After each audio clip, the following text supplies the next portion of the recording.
Boa noite. O frio está espantando todo mundo, né?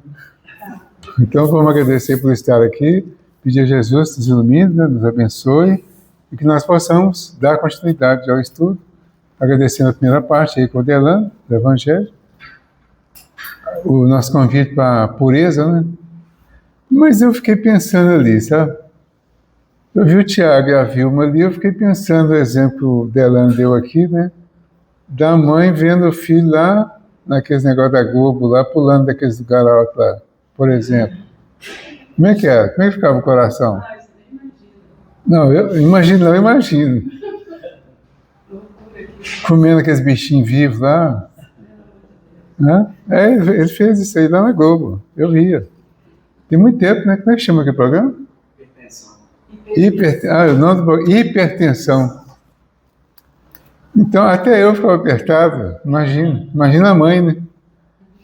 Bom, mas é isso, né? Todo mundo tem que fazer as experiências. Bom, a gente está na questão 153, não é isso, Delano? Sim. 153 do Livro dos Espíritos, a alma após a morte. Tá nessa sequência, né? Então, a 153 é a última desse título, a alma após a morte. E a pergunta é: em que sentido se deve entender a vida eterna? Essa é a resposta, que tem um negócio nela aqui muito interessante, nós vamos ver aqui, que é o seguinte: o Kardec não pergunta em que sentido se deve entender a vida eterna. Aí eles respondem assim: é a vida do espírito que é eterna. A do corpo é transitória, passageira. Quando o corpo morre, a alma retorna à vida eterna. Retorna à vida eterna, que nunca saiu, na verdade, né? Mas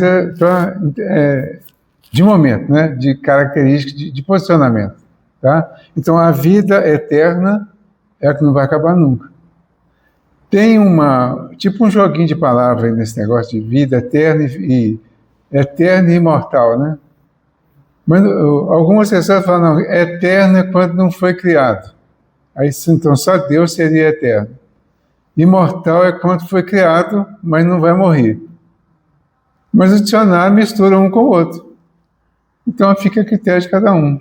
E dá na mesma, né? O entendimento é o mesmo. Então, é importante saber, com certeza, que nós somos eternos. E imortais também. Todos nós somos.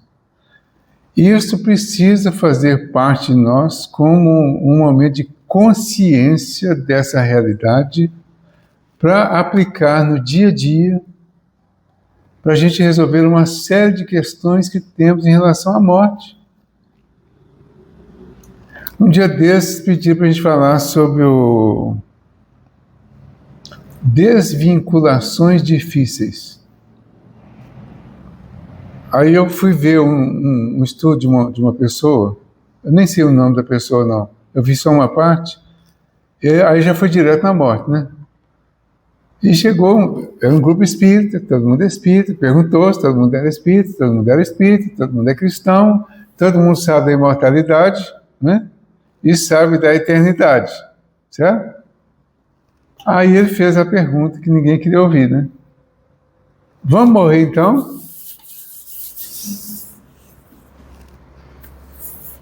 Não é eterno? Não é imortal? Não morre só o corpo? A gente sabe tudo isso, não sabe? Então tá. Então, tudo bem? Estão prontos para morrer? Para desencarnar, para ficar mais leve? A resposta todo mundo sabe, né? Não está. A grande maioria não está. Então, a proposta é que a gente se prepare para isso. Porque vai acontecer. Então, essa é uma das desvinculações mais difíceis. Porque quando para pensar no assunto, a tendência é desviar. Não, não vou pensar sobre isso, não. No início, é assustador mesmo. Mas você vai acostumando a pensar o assunto, vai pensando nas possibilidades, como você está planejando uma viagem que você quer muito fazer. Mas você quer ir para um país distante, fazer um trabalho aí na sua área, por exemplo. Pessoal na área de TI, por exemplo, aí está todo mundo indo embora, né? Desenvolve um pouquinho, vai Estados Unidos, Canadá, Portugal, para a Europa lá, tem diversos países da Europa também, o pessoal está indo embora. Fica planejando, meu neto planejou, foi, chegou lá em Portugal, o visto dele estava vencido, falaram que podia ir assim mesmo, que não tinha problema, teve problema, ele ficou preso 24 horas lá no aeroporto, devolveram ele direto para casa de novo, e ele veio, continuou planejando, 6 meses depois ele foi de novo, está lá. Tem várias pessoas que vão, porque planejou e foi numa boa e está numa boa, não é? Qual que é a diferença disso para a desencarnação? Ela é muito pequena. Essa desvinculação aí começa aquela conversa, né? Não, nós estamos na fila, todo mundo na fila. Aí Isso. a pessoa, para finalizar o assunto, fala assim, olha, nossa conversa já foi melhor. Exatamente. Nossa conversa já foi melhor. Eu perguntei um dia desse, lá o tema, eu tinha falado numa outra casa, o tema era parecido. Eu aproveitei, né? Eu, não, vamos aproveitar o assunto, né? Aí fiz a mesma pergunta. Só uma pessoa que respondeu, né? Falei, não, mas eu quero esperar mais um pouco. Eu, tá, por que você quer esperar mais um pouco? Ah, eu quero ver os meus netos, todo mundo tem os seus motivos. Então, cada um dos motivos é uma das vinculações difíceis. São essas que são apresentadas como desculpa, né? Como resposta para não ir, para não querer, para não aceitar ir. Só que a programação não considera isso. E aí está o ponto delicado. A nossa programação, a gente não sabe. Ela não considera isso. Quando chega, vai. Então é isso que a gente precisa pensar. A vida é eterna, somos imortais, tudo bem, mas nós vamos precisar deixar a vida física, o corpo. O corpo precisa morrer. E ao morrer, nós precisamos desligar dele, desencarnar. Certo? Vamos pensar sobre isso? O assunto é esse, né? A alma após a morte. Então, a vida eterna é do espírito, que é eterna. A do corpo é transitória, passageira. Vai passar. Quando o corpo morre, a alma retorna à vida eterna. A vida espiritual. Pronto, retornou. Vai fazer o quê? Vai passar por um estágio, vai passar por uma reavaliação de tudo, vai reprogramar, ver se há necessidade de voltar aqui para consertar alguma coisa, para aprender alguma outra coisa, porque o processo às vezes não está completo. Aqui, quando fala de pureza, né? Bem-aventurados os puros de coração, né? Os puros de coração são os que verão a Deus, mas são aqueles que aprenderam tudo sobre Deus, sobre a lei de Deus, a ponto de praticar, de poder colocar em prática. Na escala espírita, o 10º lugar são os espíritos impuros. O 1º lugar são os espíritos puros. Eu sempre falo isso aqui, né? A gente está lá no 7º, 8º, por aí, né? 7º, 8º, tem que subir muita coisa ainda, né? De cima para baixo, né? O primeiro é lá, o puro. A gente está no 7º, 8º, por aí. Mais ou menos, né? Mais ou menos isso. Então, o que a gente tem que fazer? Preparar gradativamente, mas tem algumas coisas que a gente vai ter que se preparar mesmo para passar bem, porque faz parte, são as provas que nós vamos precisar passar. E tem as provas da vida aqui, de encarnado. Não é um incentivo para a gente começar a planejar, querer morrer, não. É se preparar para uma possibilidade. Mas, na verdade, é preparar para viver.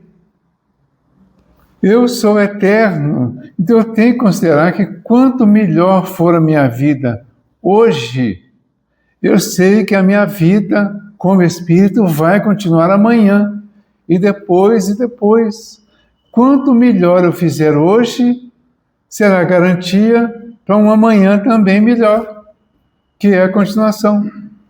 Certo? Parece justo? Então, não é preparar para morrer, é preparar para viver. Onde o momento chamar. Pode ser no plano espiritual. Certo? Vamos? Quer falar, Nestor? Deve fazer de uma maneira tal que não haja pendências quando a gente partir, né, para resolver. Sim. Solucionar, deixar as coisas todas abertas, claras, para que você não fique apegado a essas coisas. Né? Mas é muito comum, às vezes, o sujeito tem um certo dinheiro e a família não sabe, porque se falar, a família vai querer usar o dinheiro, então aí ele desencarna e fica agarrado de coisas boas. E são pendências que ficam aí, não é só de dinheiro, não. Se você parar aí, são várias coisas. Né? Você precisa de se libertar delas para que você tenha um trânsito melhor. Pais com filhos, filhos com pais, marido com mulher, mulher com marido. Os relacionamentos em geral, né, geram, às vezes, dependências muito sérias, muito graves, né, que vai gerar dor dos dois lados, né, dificuldade dos dois lados, para quem vai e para quem fica, em qualquer circunstância. Então, se houvesse essa preparação tranquila, as dores seriam muito diminuídas nesse sentido, né? E a preparação parte do conhecimento que a gente está desenvolvendo. Então, é um conhecimento que é preparatório para o entendimento sobre a vida. Para que a vida aqui fique mais leve, eu preciso deixar algumas cargas inúteis. E uma delas é a preocupação com o que vai acontecer com a morte, por exemplo. Se vai chegar ou não, vai chegar. Não sei quando, ninguém sabe quando, mas vai chegar. Então, desliga disso. Então, vou viver. Eu sei que vai chegar, mas eu quero viver. Então, vamos viver da melhor maneira possível, sem deixar nenhuma amarra para depois ficar ligado aqui, ficar preso, né? Porque está amarrado em coisas daqui que não resolveu direito. Né? Simples. Né? Simples. 153A. Não seria mais exato chamar vida eterna? Esse aqui é o... Eu lembrei aqui, sabe aquela propaganda que está falando do pitaco toda hora aí? É um segundo desse tipo aqui, é parecido com isso, quer ver? Não seria mais exato chamar a vida eterna a dos espíritos puros, que tendo atingido o grau de perfeição, não têm mais provas a sofrer? Aí a resposta, essa é a felicidade eterna. Ok. Mas tudo isso é uma questão de palavras. Chamai as coisas como quiserdes, desde que vos entendais. Entendeu? Porque isso aqui é só um jogo de palavras, não vai mudar nada, né? E às vezes cria um conflito, cria uma confusão, né? Ah, mas qual que é o correto? É eterno ou imortal? Os dois. Pronto. Está no dicionário, porque o dicionário é o nosso orientador nesse sentido, né? E está no raciocínio lógico. Uma coisa não vai mudar a outra. Né? Porque ninguém vai falar. Nosso amor é imortal. Nosso amor é eterno. O amor de Deus é eterno. Ninguém vai dizer o amor de Deus é imortal. Então, é esse jogo de palavras que você está atento. Então, ficar preso em ser 60, isso é errado. Você colocou. É os espíritos em si. Nós temos que entender, compreender o sentido das coisas e não ficar preso às palavras. Se você entender, tudo bem. Está entendido? Tudo bem. Ok, entendido. Não tem nenhuma preocupação com as palavras, posição das palavras. Né? Não, mas se ficar nessa ou naquela posição. Tem hora que você pega aqui, vai estudar Evangelho, por exemplo, tem hora que se você mudar um pouquinho a posição do que está escrito lá, vai ficar mais fácil para entender. Não, mas está lá no Evangelho, está escrito exatamente assim. Foi traduzido assim, foi colocado assim. Mas se você achar que o seu entendimento... Por exemplo, no céu e inferno, fala assim, arrependimento precisa ser seguido da expiação e da reparação. É o que está no céu e inferno. Tá? É essa a sequência. Mas eu sempre falo diferente. Eu acho que fica mais didático falar, porque para nós que estamos aqui agora ao vivo, nós estamos no momento da reparação. Alguns já estão expiando, mas a maioria dos que estamos aqui, por exemplo, estamos no momento mais da reparação do que da expiação, porque a expiação ainda pode chegar mais grave do que está acontecendo algumas coisinhas agora. Então, mas é só uma questão didática. Amai-vos e instruí-vos. Já analisaram a ordem? No Evangelho, lá na lei de amor, ele está falando lá a sequência todinha. No princípio, o homem só tem instinto. Avançado e corrompido, ele tem sensação. Instruído e depurado, ele tem sentimento. E o ponto máximo do sentimento é o amor. E aí? Um colocou numa ordem e o outro na outra. Qual que está errado? Qual que está certo? Então, tem umas coisas que a gente tem que usar, é o bom senso, né? Disse o Kardec. E o bom senso, você fala assim, bom, como é que eu vou avaliar um e outro agora, né? É amar e instruir ou instruir e amar? Use o bom senso. Nós conseguiremos o amor puro, verdadeiro, sem conhecimento, sem instrução. Entendeu? Só se avança moralmente através do conhecimento. Isso. Então, o sentimento vem depois. E o ponto máximo do sentimento é o amor. Vem mais depois ainda. Porque da instrução até o amor tem a purificação, que é a sua adaptação ao conhecimento novo que recebeu. Que mal que faz isso? Nenhum. Certo? Bom, então, essa é a felicidade eterna, mas tudo é uma questão de palavras. Chamai as coisas como quiserdes, desde que vos entendais. Ok, gente? Alguma dúvida, algum comentário? Podem ir para outra? O tema agora vem assim, separação da alma e do corpo. É a sequência do assunto, né? Está chamando a atenção para alguns detalhes sobre o processo todo. Então, no item 2, separação da alma e do corpo. Item 1, a alma após a morte. Então, a alma após a morte. Para a alma chegar após a morte, vai ter que separar do corpo. Aí vamos lá, separação. A separação da alma e do corpo é dolorosa? Essa é daquelas respostas que cabe o depende. Né? A separação da alma e do corpo é dolorosa? E o que eles respondem aqui? Não. Mas poderia responder sim. Certo? O corpo frequentemente sofre mais durante a vida que no momento da morte. Neste, a alma nada sente. Os sofrimentos que às vezes se provam no momento da morte são um prazer para o espírito que vê chegar o fim do seu exílio. Aí você tem que parar e perguntar: qual é o espírito que sente prazer por estar chegando o fim do seu exílio? Quando constatamos que não estamos preparados ainda para morrer. Qual vai ser esse prazer? Entendeu? A análise das perguntas e das respostas é que vão nos ajudar no nosso entendimento para chegar na prática, na vivência. Se nós ficarmos só no literal, acaba às vezes até confundindo para a gente mesmo. Entendeu? Então a gente tem que, por isso que está estudando.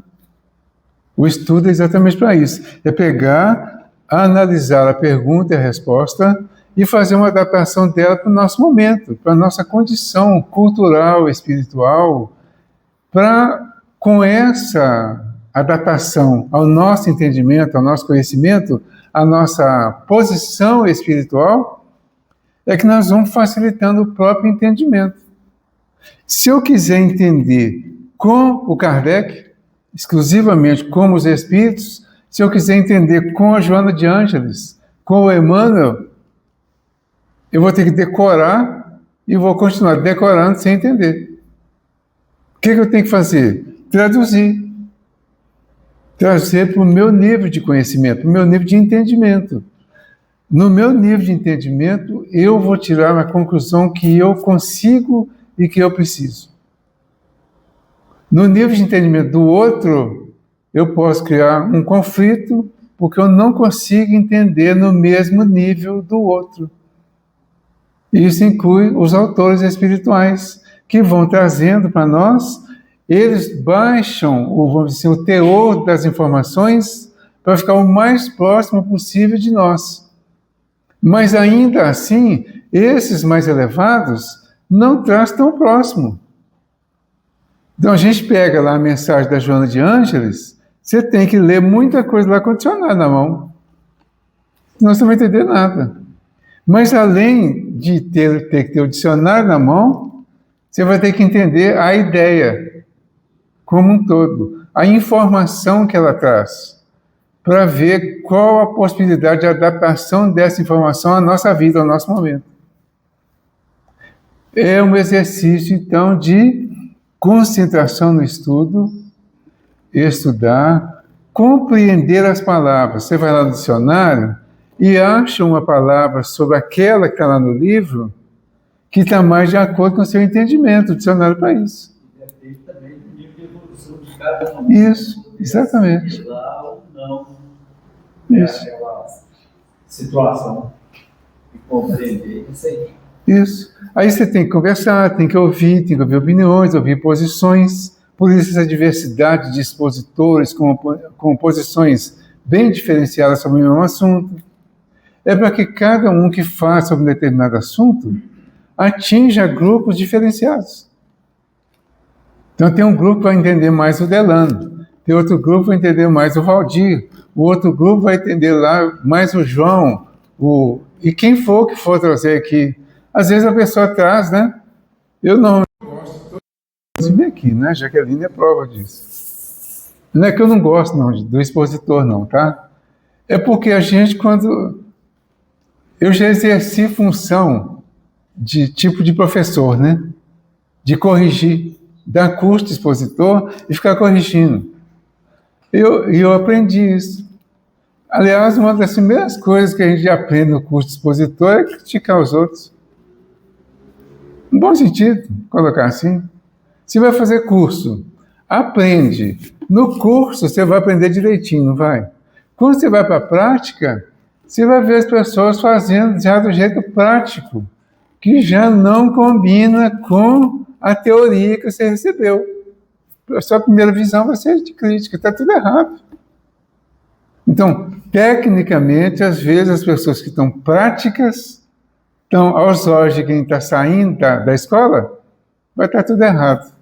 Mas na prática está tudo certo. A pessoa está fazendo, está funcionando. É claro que tem uns que extrapolam. Assim é com os expositores, assim com os pastores, assim. Às vezes você pega aí, tem uns pastores aí de vez em quando eu escuto, né? O Cláudio, por exemplo. Cláudio, né? Aquele engraçado. Eu sempre escuto as exposições dele, não tenho preferência para as mais engraçadas, não. Eu gosto das engraçadas também. Mas ele tem umas interpretações fantásticas sobre alguns temas. O dia que ele falou lá da filha de Jairo, ele fez uma interpretação da cura lá da filha de Jairo. Eu achei fantástica a interpretação que ele fez. E outros pastores que, mas de vez em quando, dão um escorregado, como todo mundo. Certo? Então, mas estamos aprendendo E não tem ninguém que desagrada 100%. Como não tem ninguém que agrada 100%. Certo? Bom, então a separação da alma do corpo diz não é dolorosa, né? O corpo frequentemente sofre mais durante a vida que no momento da morte, porque tem aquele momento de inconsciência e é claro que a lembrança foge também. Neste a alma nada sente. Os sofrimentos que às vezes se provam no momento da morte são um prazer para o espírito que vê chegar o fim do seu exílio. Se não é, deveria ser. Porque esse é um outro argumento simples e sério. Por exemplo, estou levantando umas polêmicas, né? De vez em quando vi uns assuntos assim, mas tudo bem, deve ter razão. Por exemplo, às vezes as pessoas falam de... Como é que quando adia a morte? Cautelar? Não, tem uma outra expressão.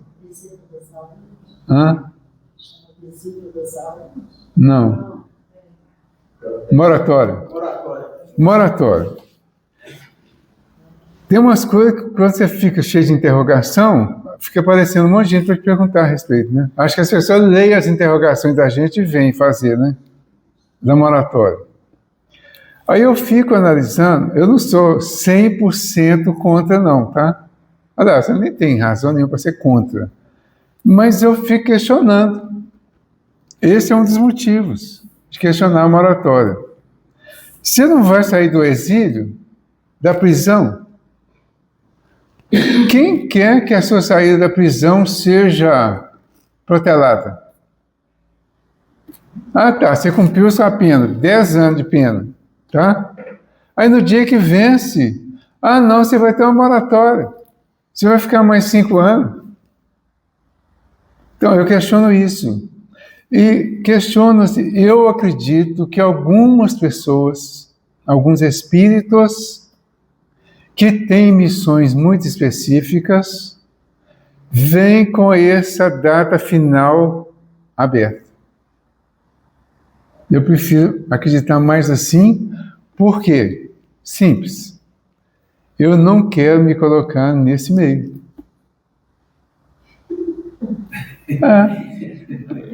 Sabe por quê?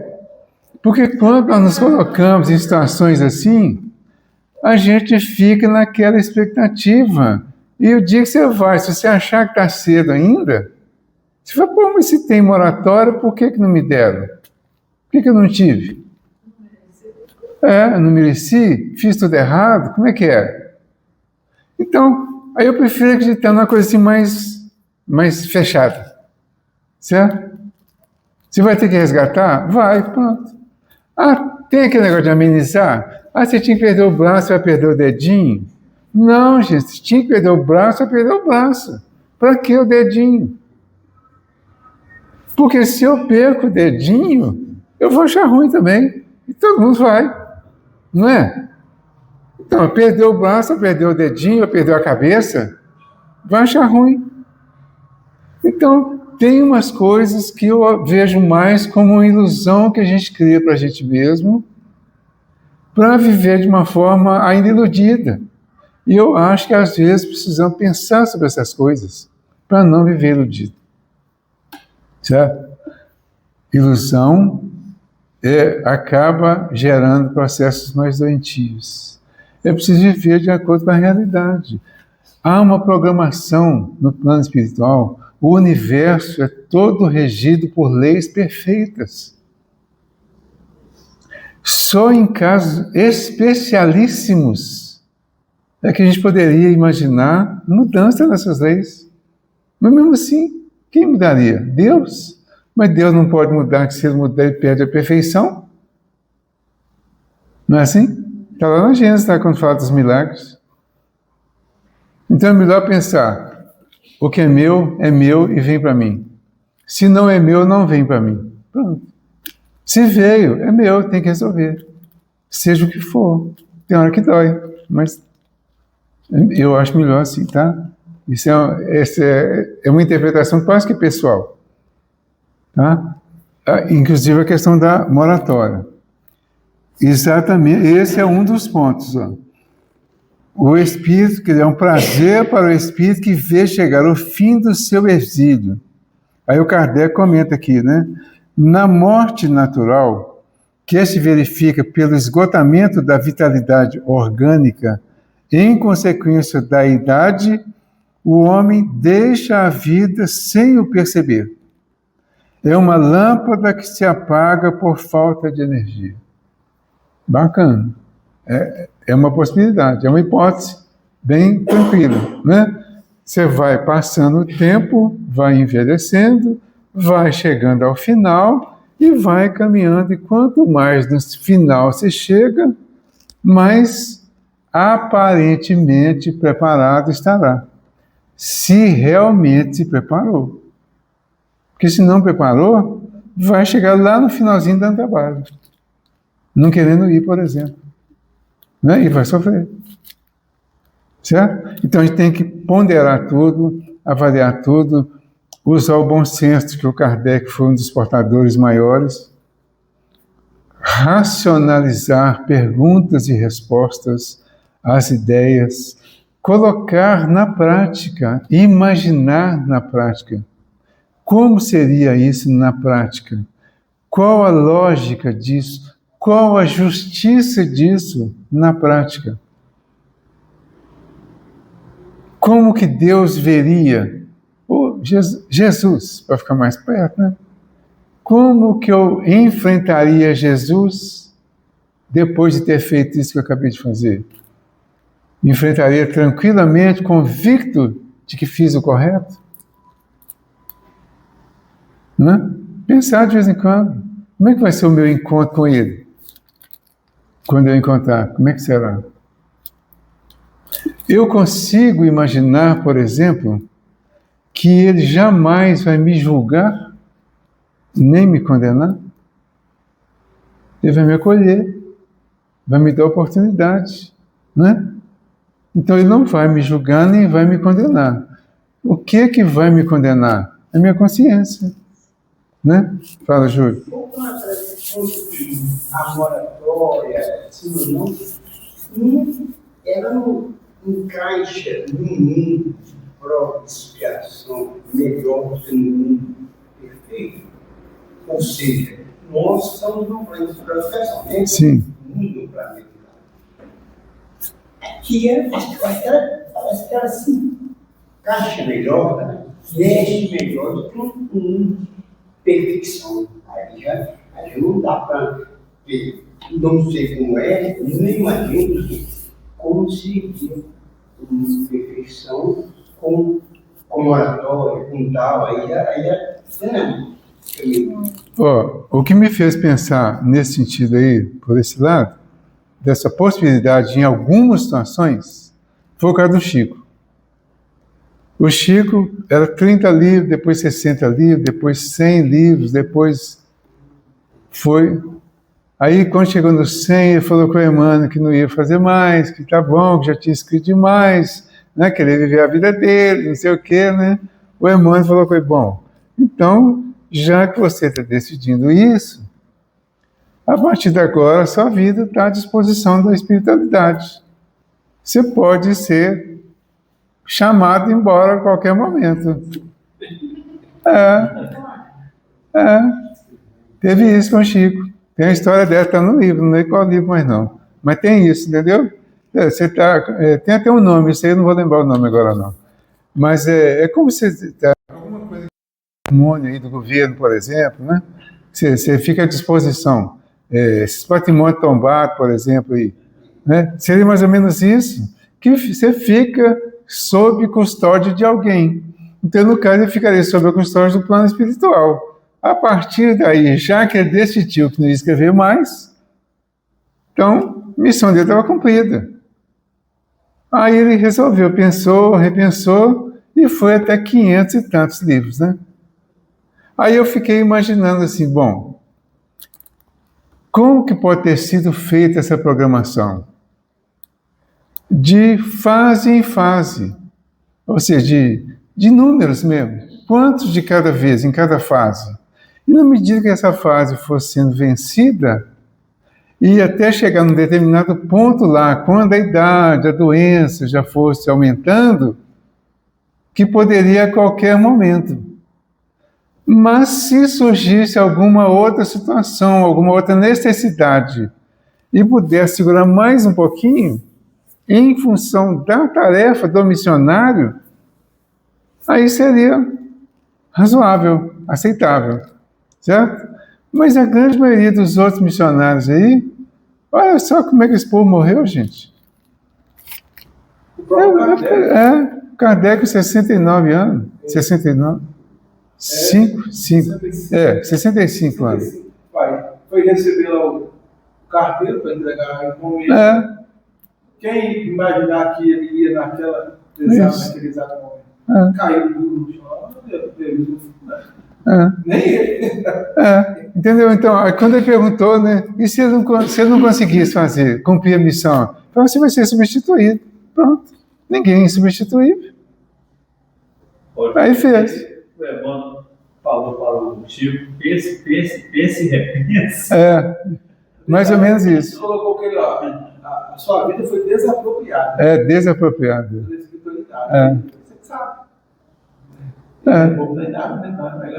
Então, se está desapropriado, qualquer hora vão descartar. Né?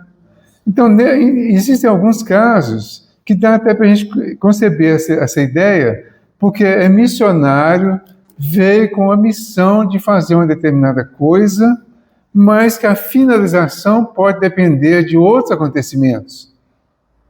Aí eu imagino assim, que fique aberto. Então, continua não sendo moratório. O Divaldo andou falando que ele teve moratório. Mas eu não vejo assim.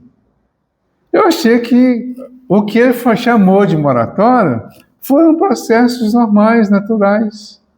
Certo? Quantas pessoas, Jaqueline mesmo outro dia teve um acidente, né? Um acidente de morte. Mas não morreu. Está aqui. Incomodando a gente que ainda. Né? Então, está aqui. O acidente dela foi muito grave. Aparentemente totalmente restabelecida. 10%. Entenderam? Está aqui. Quantas outras pessoas? Tem uma colega nossa lá, até teve aqui, ela é lá do Garcês, lá de Betim. Eu tive com ela quinta-feira passada. Ela estava sumida. Eu liguei para ela um dia, ela falou que tinha tido um acidente, passou por uns problemas lá e tal, que depois a gente conversava. Tá. Aí eu cheguei lá, quinta-feira, agora nós vamos conversar. Ela saiu para pegar um carro lá fora, para vir para Belo Horizonte, para vir no enterro até. A casa dela são 2 andares, do andar de cima para o de baixo não tem corrimão, porque ela não tem criança, segundo ela. O que ela fez?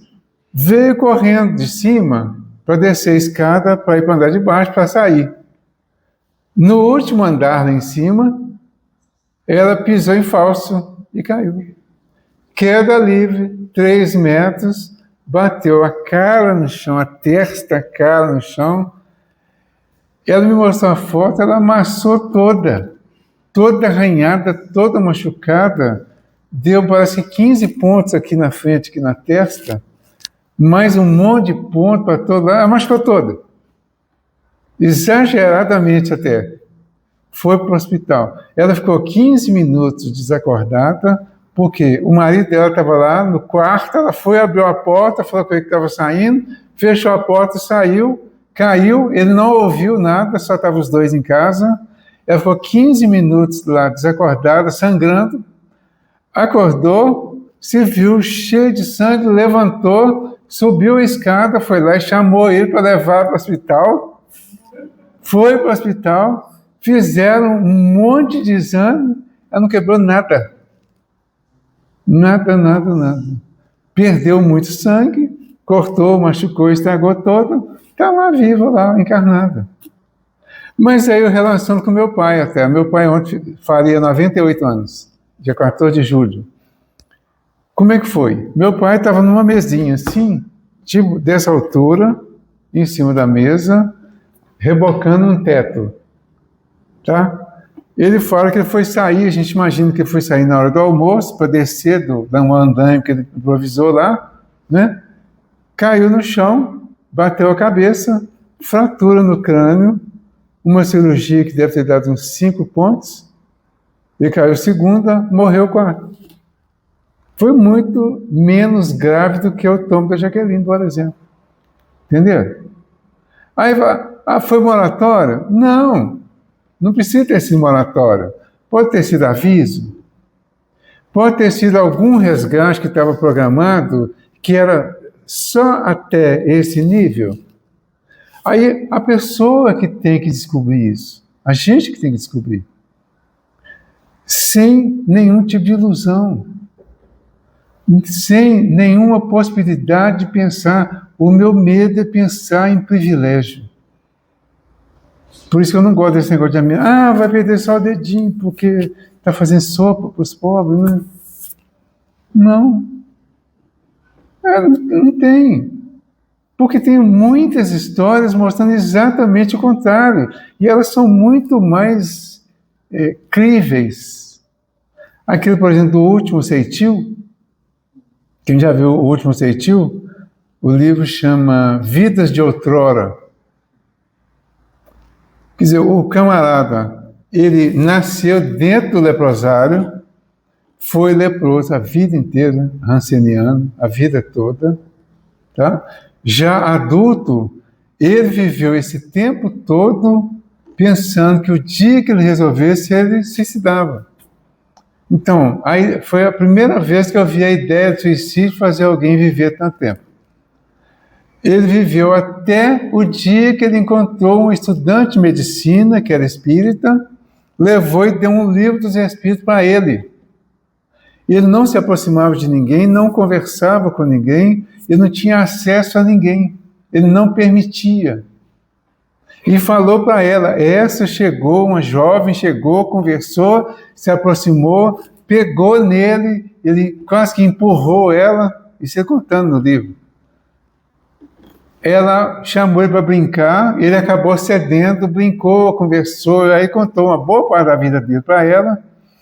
Ela deu para ele um livro dos Espíritos e fez ele prometer que ia ler o livro. E ele leu. Leu o livro em alguns 2 ou 3 dias. Quando ele terminou, ele concluiu que ele não era aquele corpo chagado. Mudou a vida completamente. Passou a ser a pessoa que lia o Evangelho para os doentes lá no leprosário. Esse fato é real.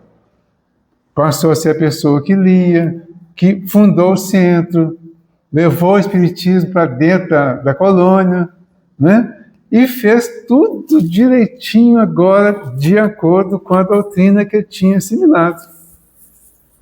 Olha que bonitinho, né? Agora podia amenizar um monte de coisa, não podia? Pois é. Aí dizer que um dia, lendo alguma coisa lá, ou ouvindo uma palestra sobre a questão do último ceitil, ele achou bonito aquilo. Falou, legal, né? E começou nas orações dele pedir para pagar o último ceitil. E era ele que lia, que falava, que explicava, era a voz que dava boa noite para a turma lá, desejando que todo mundo fosse com Deus e tal, né? Aí começou uma tossezinha. Foi ao médico, não, isso é algum resfriado aí, algum gelado que você comeu, alguma coisa assim. E a tossezinha foi aumentando, aumentando, aumentando. Aí dizia que chegou um ponto que era como se tivessem vários abutres bicando a garganta dele. Aí ele vai ao médico, faz o exame, pede uma resposta objetiva. O médico falou com ele, câncer. Estava com câncer na garganta. Volta para casa meio baqueado, certo? Diagnósticos na cara, assim na lata, volta baqueado. Aí ouve aquela vozinha, né? Aquela simpática vozinha do protetor, né? Você não pediu para pagar o último ceitil? Paga. Tá aí, paga. E aí a voz foi sumindo, sumindo, sumindo. Ele está contando que ele não morreu de lepra, que ele morreu de câncer. até que a voz calou.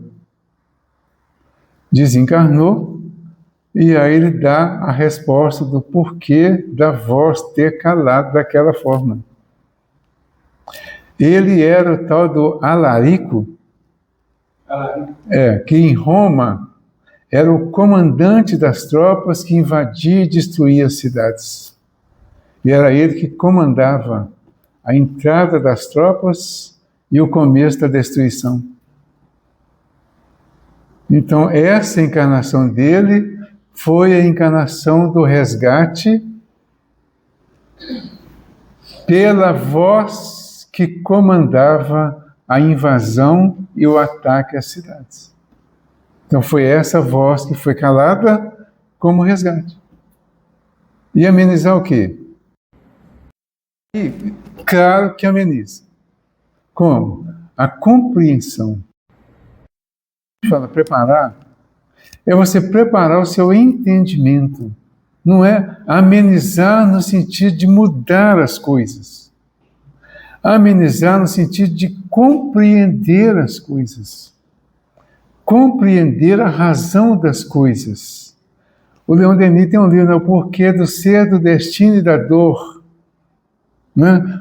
Descobrir o porquê do ser, do destino e da dor. Se envolver com esse entendimento para ficar bem claro a necessidade e entender que só vem para quem precisa passar.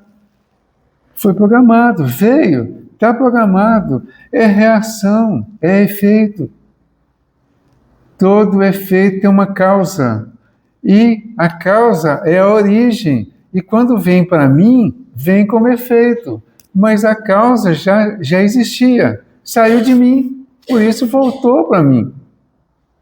Isso eu acho que fica bem claro para nós, não fica? Causa e efeito. Então, eu sou a causa. O efeito vem para quem? Para mim. Tanto do bem como do mal. Voltou para mim. Então, se veio para mim, voltou. Se voltou, é porque eu preciso resolver alguma coisa com isso. Aí quem vai impedir? Os amigos espirituais, os protetores, eles não impedem. Eu sempre falo brincando dos protetores, né? O protetor espiritual é aquele que te põe no avião que vai cair e te tira do avião que vai cair. Parece contraditório, né? Mas ele sabe do seu momento, da sua necessidade naquele momento. Então ele vai te levar para passar pela prova e vai te apoiar.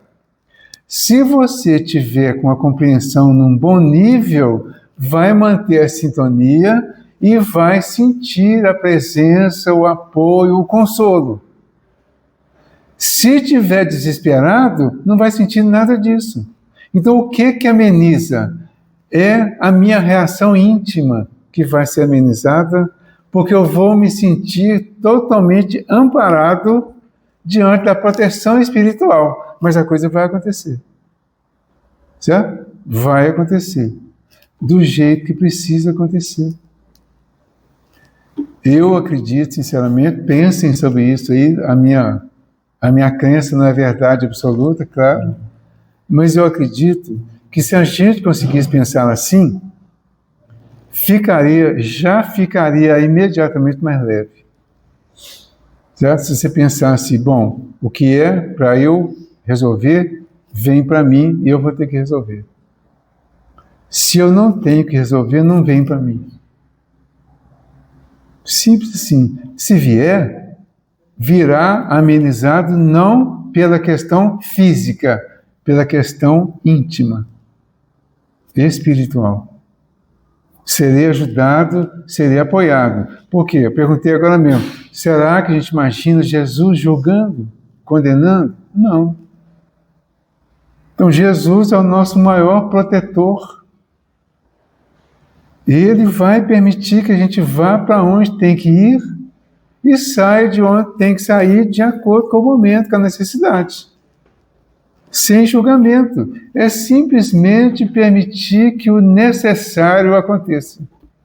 Só isso. E foi ele que falou que é necessário que o escândalo venha. Né? Então pensemos sobre isso, vamos nos preparar nesse sentido, nos preparar intimamente para viver bem, viver em paz, viver tranquilo, apesar de todos os tumultos que estão acontecendo. Viver tranquilo, em paz, confiante, com esperança de que tudo pode melhorar para nós, para aqueles que estão sofrendo em torno de nós.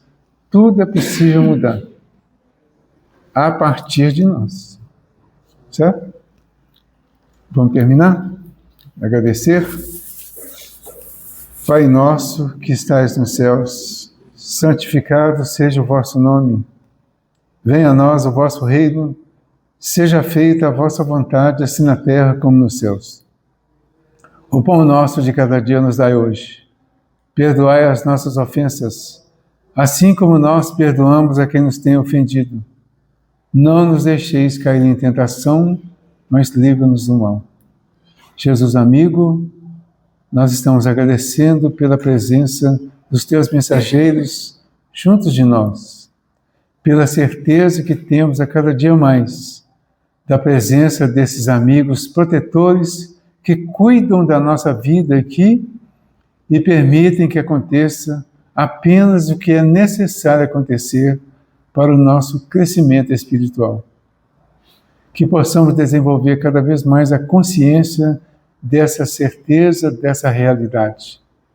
A confiança de que a justiça de Deus é perfeita e permite que somente ela se faça presente no nosso meio para consertar aquilo que precisa ser consertado por nós ou através de nós. E agradecemos também, Senhor, por esta casa que nos acolhe, por todos aqueles que são responsáveis por essa organização que nós chamamos de Cantinho de Jesus, por onde tem mensageiros do plano físico, do plano espiritual, fazendo com que ela funcione para o nosso consolo, para o nosso esclarecimento. Que a tua paz nos envolva agora e sempre, e assim seja.